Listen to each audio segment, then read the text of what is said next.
അപ്പൊ ഇവിടെയാണ് നമ്മൾ ആ ലൈറ്റുകളുടെ കാര്യം പറഞ്ഞല്ലോ. അതായത് ഈ കുറെ ഒരു ഏക്കർ സ്ഥലമാണ് ലൈറ്റ് ഇട്ടിരിക്കുക. ഇപ്പൊ ഒരു പകുതി ഇല്ല ടെസ്റ്റ് ആയിട്ട് വരിയായിട്ട് ലൈറ്റുകൾ ഇങ്ങനെ ഇട്ടിരിക്കുകയാണ്. ലൈറ്റ് എന്ന് പറഞ്ഞു കഴിഞ്ഞാൽ ഈ പറമ്പ് കുറച്ച് കഴിഞ്ഞ്, അതായത് രാത്രിയൊക്കെ ഇത് പകൽ തന്നെയാണ്. ഹായ് സുഹൃത്തുക്കളെ, ഞാനിന്ന് കർണാടകയിലുള്ള കേട്ടോ. കർണാടക എവിടെയെന്നാ പറയുന്നത്? ഉജിരൈ ആണ്. അപ്പോ നമ്മൾ ഇന്ന് വന്നിരിക്കുന്നത് ഡ്രാഗൺ ഫ്രൂട്ടിന്റെ ഒരു തോട്ടത്തിലാണ്. തോട്ടം എന്ന് പറഞ്ഞു കഴിഞ്ഞാൽ ഒരു ഒന്നൊന്നര തോട്ടം. കേരളത്തിൽ ഇങ്ങനെ ഒരു തോട്ടം ഉണ്ടോ വെച്ച് കഴിഞ്ഞാൽ കേരളത്തിൽ ഉണ്ടാവില്ല. കർണാടകയിൽ ഉണ്ടോ വെച്ച് കഴിഞ്ഞാൽ കർണാടകയിലും ഇങ്ങനെ ഒരു തോട്ടം ഉണ്ടാവില്ല. നമസ്കാരം. പേരെന്ന് പറഞ്ഞേ? ആന്റണി. പേരെന്ന് പറഞ്ഞേ? അലിൻ. കൊച്ചു മുതലാളിയാണ് കേട്ടാ. വയസ്സെത്രയായി? 18. പേരെന്ന് പറഞ്ഞേ? മത്തായി ചേട്ടനാണ് നമ്മളങ്ങോട്ട് കൊണ്ടുവരട്ടാ. ഇവിടെ ഒരു ഡ്രാഗൺ ഫ്രൂട്ടിന്റെ ഒരു വലിയൊരു തോട്ടമുണ്ട്. ഇതൊന്ന് വീഡിയോ എടുത്ത് നമ്മുടെ ജനങ്ങളുടെ മുന്നിലേക്ക് എത്തിച്ചാൽ കേരളത്തിലും എന്തുകൊണ്ട് ഇങ്ങനെ ഒരു ഡ്രാഗൺ ഫ്രൂട്ടിന്റെ തോട്ടം ഉണ്ടാക്കിക്കൂടാ, അല്ലെങ്കിൽ മറ്റുള്ളവർ കൃഷി ചെയ്യുന്ന ഓരോരുത്തർക്കും ഇതൊരു പ്രചോദനമാണ്. ഇത് എത്ര ഏക്കറിലാണ് ചേട്ടത്? ഈ ഒരു 4 ഏക്കറിലാണ്. ഞാൻ വിചാരിച്ചു കർണാടകയിലേക്ക് വന്നപ്പോ ഞാൻ നിങ്ങളോട് സംസാരിക്കണമെങ്കിൽ കർണാടക ഞാൻ പഠിക്കേണ്ടി വിചാരിച്ചു. മലയാളമൊക്കെ എന്തായിട്ട് പറയണെന്ന് അറിയോ? മിനി കേരളാണ്. ഇപ്പൊ നമ്മള് ലാസ്റ്റ് ഘട്ടത്തിലാണ് വന്നിരിക്കുന്നത് കേട്ടോ. കുറച്ച് മുന്നേ വരികയാണെങ്കിൽ ഇതിനും കൂടുതൽ കട്ടിംഗ് ഉണ്ടായിരുന്നു. 12 ടൺ ഇപ്പം തന്നെ നമുക്ക് കട്ടിംഗ് ആയി. ഈ കട്ടിംഗ് തന്നെ ജസ്റ്റ് 12 ടൺ. ഒരു ദിവസം എത്ര ടൺ എടുക്കുന്നുണ്ട്? ഇപ്പം ഇന്ന് തന്നെ ഒരു 3.5 ടൺ ഇന്ന് തന്നെ പോയി. 3.5 ടൺ ഒരു ദിവസം. അപ്പൊ 3 ടൺ മുളക് എടുക്കുന്നുണ്ട്. ഇത് എത്ര വർഷം മുന്നേ വെച്ചിട്ടുള്ളതാണ്? ഇത് 2 വർഷം കഴിഞ്ഞു. 2 വർഷത്തിന്റെ ഉള്ളിൽ ഇതേമാതിരി ചെടിയായി പഴം പറിക്കാൻ തുടങ്ങി. ഡ്രാഗൺ ഫ്രൂട്ടിന് 2 വർഷം മതി. അതെ, 1 വർഷമായപ്പോ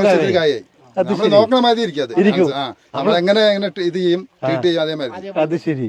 അപ്പൊ നോക്കണ മാതിരി ഇരിക്കുന്നു പറയുമ്പോ നമ്മൾ ഈ കാണുന്ന ആളുകൾ പലരും പല കൃഷികളും ചെയ്യുന്നുണ്ട്. ഇപ്പോ ഈ ഒരു നമ്മുടെ റബ്ബറൊക്കെ വെട്ടിയിട്ട് ഇപ്പൊ റംബുട്ടാനൊക്കെ വെക്കാൻ തുടങ്ങിയ ആളുകൾ അല്ലേ? റബ്ബറിന് വിലയില്ലാത്ത വേറെ കൃഷിയിലേക്ക് പോകണം ആൾക്കാരെല്ലാം. ഇതിനകത്ത് റബ്ബർ ഉണ്ടായിരുന്നു, അതൊക്കെ വെട്ടിയാണ്. റബ്ബറൊക്കെ വെട്ടിക്കളഞ്ഞു. അതാ ഞാൻ പറഞ്ഞു, റംബുട്ടാനും മറ്റുള്ള കൃഷിയൊക്കെ തുടങ്ങി. അപ്പൊ ഈ റബ്ബർ കംപ്ലീറ്റ്, അതായത് പാല് കിട്ടുന്ന ആ ഒരു റബ്ബർ തന്നെ റബ്ബർ ടാപ്പിംഗ് തുടങ്ങിയിട്ടുണ്ടായിരുന്നു. അപ്പോ ഈ വിലയില്ലാത്ത കൃഷികളൊക്കെ ഇനി എന്ത് ചെയ്യണമെന്ന് ആലോചിച്ചിരിക്കുന്ന കുറെ പേരുണ്ടാവും. അവർക്ക് ഇതൊരു പ്രചോദനം ആയിക്കോട്ടെ.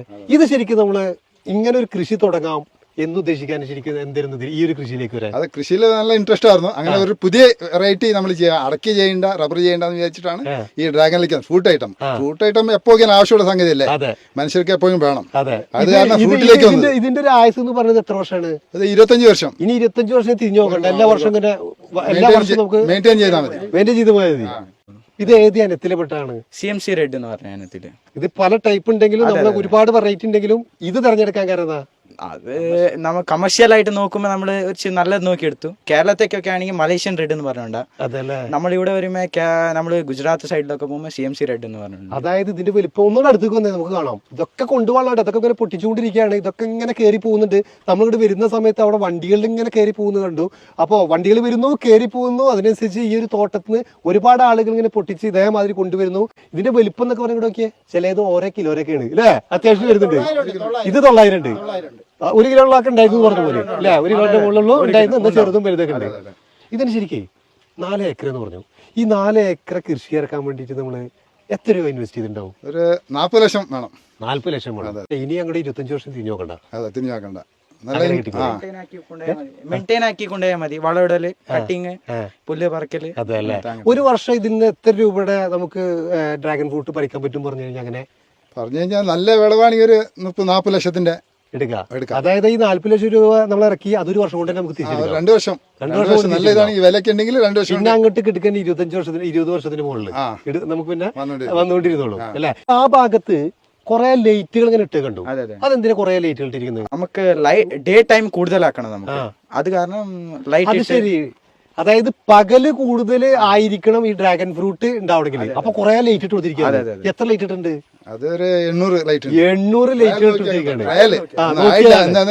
ആ ട്രെയിൽ നോക്കിയപ്പോ ഇപ്പൊ ഈ കാണുന്നവർക്ക് അത് ഉപകാരപ്പെടുകയാണെങ്കിലോ ഈ ട്രെയിൽ നോക്കിയപ്പോ പെട്ടെന്ന് ആയി എന്ന് തോന്നിയോ? ഇല്ല, അതിപ്പോ ഇനി നെക്സ്റ്റ് നോക്കണം. അത്രേ കറക്റ്റ് നോക്കുകയാണ്. അപ്പൊ നമ്മുടെ ഒരു പരീക്ഷയാണ് നോക്കിയിരിക്കുക. അതെന്താവുന്നുള്ളത് ഞാൻ അടുത്ത പ്രാവശ്യം നോക്കണം. പിന്നെ നമുക്ക് അനുകൂലമാണ്. നൈറ്റൊക്കെ ഈ പൂവാണ് സമയത്ത് അതിന് ഒരയിടാനൊക്കെ നല്ല അനുകൂലമാവും. വരിക്ക് ഇങ്ങനെ ലൈറ്റ് ഇട്ട് കൊടുത്ത് കണ്ടു. അതായത് രാത്രിയെ പകലാക്കുന്ന ഒരു കാഴ്ച അല്ലെ? ഇത് നമ്മൾ ആദ്യം എന്ത് ചെയ്ത്? ആദ്യം ഒരു പോസ്റ്റ്, കോൺക്രീറ്റ് പോസ്റ്റ് അല്ലേ? അതിനുശേഷം ഇത് കോൺക്രീറ്റ് പോസ്റ്റ് ഇതാണ്. Post to post 10 feet gap. 10 feet ഗ്യാപ്പിലാണ് ഇത് ട്രാലി സിസ്റ്റമാണ്. ഇത് ട്രാലി സിസ്റ്റം വെക്കുന്ന ഒരു 10 ഫീറ്റിന് എല്ലാ പോസ്റ്റുകളും വെച്ചതിന് ശേഷം നമ്മൾ താഴത്ത് മൂന്ന് തൈ വെച്ചു വെക്കുകയാണ്. 3 തൈ, 4 തൈ വെക്കും. ഫില്ലറിൽ 4 അതിന് സ്ക്വയർ പില്ലർ ആണ്. 4 സൈഡിൽ വെക്കാം. ഓ ടോപ്പ് ഇത് ട്രാലി സിസ്റ്റം ആയതുകൊണ്ട് നടുക്ക് ഞങ്ങൾ വെച്ച് വേഗം ഈൽഡ് എടുക്കാൻ വേണ്ടി അതിന്റെ ഗ്യാപ്പിലും വെച്ചിട്ടുണ്ട്.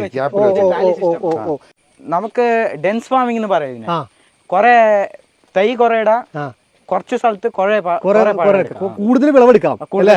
അപ്പൊ ഇങ്ങനെയാണ് ഇങ്ങനെ തിങ്ങിട്ട് തന്നെ നിൽക്കുന്നത്. അതിന്റെ മുകളിൽ കൂടെ കമ്പി ഇങ്ങനെ ഇട്ടിരിക്കുകയാണ് അല്ലെ, ഇങ്ങനെ കൊടുത്തിരിക്കുകയാണ്. മുകളിൽ കൂടെ കമ്പി ഇങ്ങനെ കൊടുത്തിരിക്കുന്നു. അപ്പൊ അങ്ങോട്ടും ഇങ്ങോട്ടൊക്കെ ആയിട്ട് പടർന്നു എടുക്കുന്നു. പല ഭാഗത്തും പല രൂപത്തിലാണ് കൊടുത്തിരിക്കുന്നത്. ഇത് ഈ സൈഡുകളിൽ മാത്രമാണ് ഇങ്ങനെ ചെയ്തിട്ടുള്ളത്. ആ ഭാഗത്തൊക്കെ കൊടുത്തിരിക്കുന്നത് മുകളിൽ കോൺക്രീറ്റ് സ്ലാബ് ഇട്ട് 4 ഓട്ടയാക്കിയിട്ട് 4 സൈഡിൽ നിന്ന് പുറത്തിടും. അങ്ങനെ വന്നോളും. അതല്ലേ. പിന്നെ ഇതിന് നനക്കല് എന്ന് പറഞ്ഞാൽ വേനൽക്കാലത്ത് മാത്രം. വേനൽക്കാലത്ത് ഒരു 2-3 പ്രാവശ്യം ഡിപ്പെൻസ് എങ്ങനെ മഴ എങ്ങനെയുണ്ട് അതിനനുസരിച്ച് കൊടുക്കലാണ്. ഇതിനാട്ടി കൂടുതൽ മോന് മലയാളം സംസാരിക്കുന്നത് എന്നോട് പറഞ്ഞിട്ടാ കൂടുതൽ. അതല്ലേ മലയാളം പഠിക്കണത് നമ്മള് വീഡിയോസ് ഒക്കെ കാണുന്ന ഒരു വ്യക്തിയാന്ന് പറഞ്ഞു കേട്ടാ. ആണ് അവനോട് പറയായിരുന്നു മലയാളം ഞാൻ എങ്ങനെ വേണ്ടി സംസാരിക്കും, എഴുതാൻ അറിയില്ല വളരെ സംസാരിക്കാം അല്ലെ. ആള് ഉഷാറാണ്. പിന്നെ ഇവര് ചെയ്ത വേറൊരു കാര്യമുണ്ട്. അതായത് എന്തായാലും ഭൂമിയിൽ അതായത് കൃഷി ഇറക്കുകയാണ്. അപ്പോ അത് നമ്മളെ ഡ്രാഗൺ ഫ്രൂട്ട് വെക്കുന്നു. അപ്പൊ അതിന്റെ താഴത്ത്, കാരണം മുകളിലാണല്ലോ ഇത് ഉണ്ടാവുന്നത്, താഴത്ത് ഇവര് ചെയ്തൊരു കാര്യമുണ്ട്. അതായത് പൈനാപ്പിൾ നട്ടു. അതൊരു പരീക്ഷണമായിരുന്നോ? പരീക്ഷണമായിരുന്നു. പപ്പയുടെ പണ്ട് തുടങ്ങി ഒരു 25 വർഷം ഞാൻ പണ്ട് തുടങ്ങി പൈനാപ്പിൾ കൃഷി ചെയ്തിട്ടുണ്ടായതാ.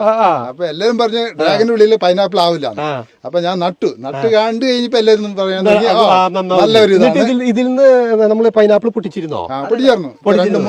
3 വർഷമായി. 1 വർഷത്തിലൂടെ പൈനാപ്പിൾ നമുക്ക് എടുക്കാൻ പറ്റുന്നുണ്ട്. 1 വർഷം ഒരു 8 ലക്ഷം 10 ലക്ഷം. അതായത് ഇപ്പൊ ഈ ഒരു പറമ്പിൽ നിന്ന് 48 ലക്ഷം രൂപ ഒരു മാസം, 1 വർഷത്തിൽ വരുമാനം. കൃഷിയാണ്. അതെ, അതറിയാത്തൊരു നമ്മൾ എന്തായാലും നടക്കുകയാണ്. എല്ലാം മണ്ണിന്റെ പണി എല്ലാം റെഡി ആയിരുന്നു. കാലി നാട പിന്നെ മെയിൻറ്റെയിൻ ചെയ്യാം. അത്രേ ഉള്ളൂ. അത് അടിപൊളിയായിട്ട്. കാരണം പിന്നെ നമ്മളിപ്പോ നമ്മളൊരു ഡ്രോൺ ഷോട്ട് കാണുന്നുണ്ടാവും. എന്താ ഭംഗി വെച്ച് കഴിഞ്ഞാൽ ഒരു 1.5 ഭംഗി മുകളിൽ നിന്ന് ഇങ്ങനെ നോക്കുമ്പോഴേ അത് ശരിക്കും ഒരു പ്ലാനിങ്ങിലൂടെ വരച്ച് ചെയ്ത മാതിരി ഉണ്ട്. പ്ലാൻ ചെയ്തിട്ടാണ് മാർക്കറ്റിട്ടാണ് ചെയ്തത്. നല്ല സിസ്റ്റമാറ്റിക് ആയിട്ട്. അതല്ലേ. ഇപ്പൊ നമ്മൾ അവിടെ ഇങ്ങനെ പൊട്ടിച്ചത് ഇങ്ങനെ വണ്ടിയിൽ ഇങ്ങനെ പോയിക്കൊണ്ടിരിക്കുന്നതാണ്. ഇതൊക്കെ എങ്ങോട്ടാ കയറി പോകുന്നത്? കർണാടകയാണ്, കർണാടകയും പോകും, കേരളത്തിലേക്കും പോകുന്നുണ്ട്. അതല്ലേ, എല്ലാ സ്ഥലത്തും ഗോവയിലേക്കൊക്കെ കയറി പോകുന്നുണ്ട്. പൊട്ടിക്കുന്നു. അപ്പൊ തന്നെ ലൈവായിട്ട് ബാംഗ്ലൂരിലേക്ക് പോകുന്നുണ്ട്. ഇത് ശരിക്കും 1 കിലോ എന്താ റേറ്റ് ഉണ്ട്? ഇത് സ്റ്റാർട്ടിംഗ് ഉള്ള ഒരു 200 ഉണ്ടാവും. നല്ല 200, പിന്നെ 150, 100ലേക്ക് എത്തി. ഇപ്പൊ 80. ഈ ഒരു വീഡിയോ കണ്ടിട്ട് നിങ്ങൾ കടയിൽ പോയിട്ട് അവിടെ 80 രൂപ കൊടുക്കണമെന്ന് പറഞ്ഞിട്ടാ. കാരണം ഇവരിങ്ങനെ കൃഷി ചെയ്ത് ഈ ഒരു കർണാടകയിലത്തെ റേറ്റ് ആണ് പറയുന്നത്, അല്ലാണ്ട് നമ്മുടെ നാട്ടിലെ കേരളത്തിലത്തെ റേറ്റ് അല്ല. ഇങ്ങനെ ഓക്കെ കഴിച്ചോക്കല്ലേ. നീ പിന്നെ ഒന്നും കഴിക്കണമല്ലേ? ഹെൽത്തിന് നല്ലതാ. പിന്നെ നമ്മുടെ ഡെങ്കുക്ക് കൗണ്ട് കൂടുമ്പോ കൗണ്ട് കൂടാൻ വേണ്ടി 1 നൈറ്റില് കൗണ്ട് കൂടും. നൈറ്റ് കഴിച്ചിട്ട് മോർണിംഗ് ആകുമ്പോഴേക്കും കൗണ്ട് കൂടും. അപ്പൊ എന്തായാലും നമ്മളിതാ ഇത് കഴിച്ചു നോക്കാൻ പോവാണ്. നല്ല മധുരമാണ് കേട്ടോ. ചിലത് നമ്മള് കടയിൽ നിന്ന് വാങ്ങിക്കുന്ന സമയത്ത് കാണാൻ നല്ല ഭംഗി ഉണ്ടാവും, മധുരം കുറവായിരിക്കും. അത് ഇമ്പോർട്ടഡ് ആണ്. ഇന്ത്യൻ അല്ല.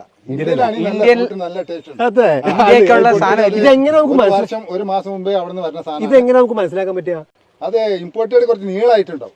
ഇന്ത്യൻ ആണെങ്കിൽ ഇങ്ങനെ ഉരുണ്ടിരിക്കും. ഇമ്പോർട്ടഡ് ആണെങ്കിൽ ഇവിടെ നീണ്ട് ഇങ്ങനെ ഇതായിട്ടുണ്ട്, മഞ്ഞ കളറായിട്ട് ഇങ്ങനെ നീണ്ട് ഇങ്ങനെ ഉണ്ട്. അത് ശരി. അതിന് മധുരം കുറവാണ്. അത് ഇമ്പോർട്ടഡ് ആണ്. ഇതിനകത്ത് ഫൈബർ കണ്ടന്റ് അധികം ഉണ്ട്.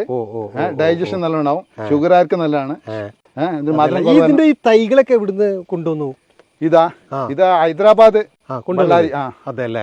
ഇത് ശരിക്കും നമ്മളെ വെക്കുന്ന സമയത്തേ ഇത്ര പോകുന്നൊരു പീസാണോ വെച്ചിട്ടുണ്ടായിരുന്നത്?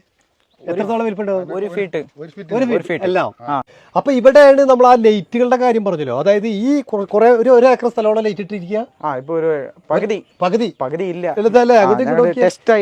വരിയായിട്ട് ലൈറ്റുകൾ ഇങ്ങനെ ഇട്ടിരിക്കുകയാണ്. ലൈറ്റ് എന്ന് പറഞ്ഞു കഴിഞ്ഞാൽ ഈ പറമ്പ് കുറച്ച് കഴിഞ്ഞ്, അതായത് രാത്രിയൊക്കെ ഇത് പകൽ തന്നെയാണ്. അതെ അതെ അത്രയും കൂടുതൽ ലൈറ്റുകൾ ഇട്ടിരിക്കുന്നത്. പണി നൈറ്റ് ഉണ്ടെങ്കിൽ 100 കണക്കിന് എത്ര 800 ലൈറ്റാ അത്ര ഉണ്ട് പറഞ്ഞു. 800 ലൈറ്റ് ഉണ്ട് 800 ബൾബുകൾ, അതായത് ഇങ്ങനെ വരിക്ക് ഇങ്ങനെ ഇട്ടിരിക്കട്ടോ. ഈ ലൈനിലും ആ ലൈനിലും ഒക്കെ ഇങ്ങനെ കിടക്കുന്ന കാണാം. അപ്പോൾ നമ്മൾ ഈ ഒരു തോട്ടത്തിലൂടെ നടന്നപ്പോഴാണ് പറയുന്നത് ഇതിന് വെള്ളമൊക്കെ പോകുന്നുണ്ട് പറഞ്ഞു. അതായത് വേനൽക്കാലത്ത് വെള്ളം പോകുന്നുണ്ട്, അതിലൂടെ തന്നെയാണ് വളവും കൊടുക്കുന്നത്. അപ്പോൾ ആ സെറ്റ് ചെയ്തൊക്കെ നോക്കിയാൽ ഇതാണത്. അപ്പോൾ അതായത് വളം ഇവിടുന്ന് പോകുന്നത് പറയാൻ കാരണം എങ്ങനെയാണ് വളം പോകുന്നത്? നമ്മള് ബോറിൽ നിന്ന് വെള്ളം വന്നെങ്കിൽ ഫിൽറ്റർ സാൻഡ് ഫിൽറ്റർ ആണ് ഇത്. ഇതിനകത്ത് സാൻഡ് ഫിൽട്രേഷൻ ആയിട്ട് ആ ഫിൽറ്റർ ആയ വെള്ളം ഇവിടെ നിന്ന് വരും. ഇവിടെ നിന്ന് നമുക്ക് ചെറിയ മൈക്രോ പീസസ് ഒക്കെ ഉണ്ടെങ്കിൽ ഇവിടെ ഫിൽറ്റർ ആവും. ഇപ്പൊ നമുക്ക് വളം വിടാനുണ്ടെങ്കിൽ ഈ ഡ്രമ്മിൽ മിക്സ് ആക്കാം. ഈ ഡ്രമ്മിൽ മിക്സ് ചെയ്യാം ലിക്വിഡ് ഫെർട്ടിലൈസേഴ്സ്. ഇത് വെഞ്ചുറി ആണ്, ഇത് വെഞ്ചുറി മീറ്റർ. ഇവിടെ നിന്ന് നമുക്ക് ഇതിന്റെ വാക്യൂം പ്രഷറും കൊണ്ട് ഇവിടുന്ന് വലിച്ച് വെള്ളം നമുക്ക് ഇതിന്റെ കൂടെ വെള്ളത്തിന്റെ കൂടെ അതായത് നമ്മൾ അതിന്റെ ചോട്ടിൽ പോയിട്ട് വളരേണ്ട ആവശ്യമൊന്നുമില്ല, ഇതിലൂടെ അങ്ങോട്ട് പൊക്കോളൂ. പിന്നെ ചാണം അങ്ങനത്തെ ഓർഗാനിക് ഈ സംഭവം ഒക്കെ ഇടണമെങ്കിൽ എന്ത് വളം കൊടുക്കുന്നു? ഇപ്പോ ഞങ്ങള് കോഴിവളം ഒക്കെ ആണെങ്കിൽ ആള് ഫീഡാക്കും. ഇല്ലെങ്കിൽ ചെറിയ നമ്മുടെ ഓർഗാനിക് ലിക്വിഡ് ഫെർട്ടിലൈസേഴ്സ് ആണെങ്കിൽ ഫിൽറ്റർ ചെയ്യാൻ വേണ്ടിട്ടാണ് ഈ ബോക്സ് ഒക്കെ വെച്ചിട്ടുള്ളത്. അതെ അല്ലേ. നമ്മളിതിന്റെ ഇടയിലൂടെ ഒക്കെ നടക്കുമ്പോൾ എത്രയോ ഡ്രാഗൺ ഫ്രൂട്ടുകളാണ് ഇങ്ങനെ എന്താ പറയാ കിളി കഴിച്ചു പോകുന്നറിയോ ആട്ടോ. അതൊക്കെ എന്ത് വലുത്തിരുന്നു, അതൊക്കെ കിളി കഴിച്ചു പോവാണ്. അപ്പൊ ഞാൻ ചോദിച്ചപ്പോ പറയാണ് എല്ലാം കൂടി പൊട്ടിച്ച് തിന്നില്ലാന്ന്. കൊറൊക്കെ അങ്ങനെ പോകും, ഒരുപാട് അവിടെ ഇവിടെ ഒക്കെ വീണിരുന്നു. അപ്പൊ നേരത്തെ പറഞ്ഞിരുന്നു അതായത് പൈനാപ്പിൾ ഇതിന്റെ ഗ്യാപ്പിൽ വെച്ചിട്ടുണ്ടെന്ന്. അത് ചില ഭാഗങ്ങളിൽ പരീക്ഷണാടിസ്ഥാനത്തിൽ വെച്ചേക്കണെന്ന് പറഞ്ഞു. പക്ഷെ കുറച്ച് ഭാഗങ്ങളിൽ ഇതുപോലെ തന്നെ പുല്ല് വരാതിരിക്കാൻ വേണ്ടിയിട്ട് വീട് മാറ്റ് ഇട്ടിട്ടുണ്ട്. ഈ തോട്ടത്തിൽ തന്നെ ഒരുപാട് പരീക്ഷണങ്ങൾ നടന്നുകൊണ്ടിരിക്കുന്നുണ്ട്. അതിന്റെ ഭാഗമാണ് ഈ കാണുന്നതൊക്കെ. ഇതൊക്കെ ശരി നോക്കിയേ,